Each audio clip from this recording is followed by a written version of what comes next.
નમસ્કાર દર્શક મિત્રો, એસડી ન્યૂઝ ગુજરાતી ચેનલ પર આપનું સ્વાગત છે અને હું આપની સાથે વૈશાલી પોબારુ કરીશું નજર આજના સમાચાર પર. તલોદ સાબરકાંઠાથી તલોદ તાલુકાના પાસેના મુવાડા ગામે આવેલ સંધિ માતાજીના મંદિરના પરિવાર તરફથી સંધિ માતાજીના પટાંગણમાં વૃક્ષારોપણનો કાર્યક્રમ રાખવામાં આવ્યો હતો.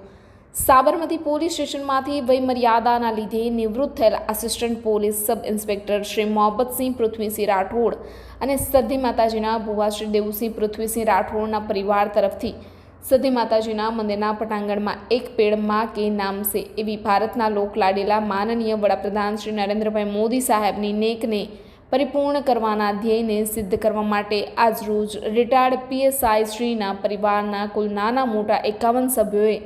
દરેકને પોતપોતાની માતાના નામે અલગ અલગ વૃક્ષો રોપવામાં આવ્યા છે. આ પ્રસંગે તલોદ તાલુકાના ભારતીય કિસાન સંઘ સમિતિના પ્રમુખ શ્રી પણ હાજર રહ્યા હતા અને તેમની હાજરીમાં 51 છોડ પોતપોતાના માતાના નામે ઉછેરવાના નિર્ણય સાથે વૃક્ષારોપણ કરવામાં આવેલ છે. આ રીતે તલોદ તાલુકાના દરેક ગામોમાં પોતપોતાના ખેતરના શેઢે અથવા તો ઘરની આજુબાજુ પોતપોતાની માતાના નામે જો એક વૃક્ષ પણ રોપવામાં આવશે તો આવનારા સમયમાં જે ગરમીનો સામનો કરવો પડે છે તેનું કાયમી ધોરણે નિરાકરણ આવે તેમ છે અને ફળના ઝાડને કારણે ચોમાસાની સિઝનમાં વરસાદ પણ વધુ આવશે તેવી તમન્ના સાથે આજે વૃક્ષારોપણ કાર્યક્રમ કરવામાં આવ્યો હતો. Reporter Dilip Parmar, SD news Gujarati, Talod, Sabarkantha.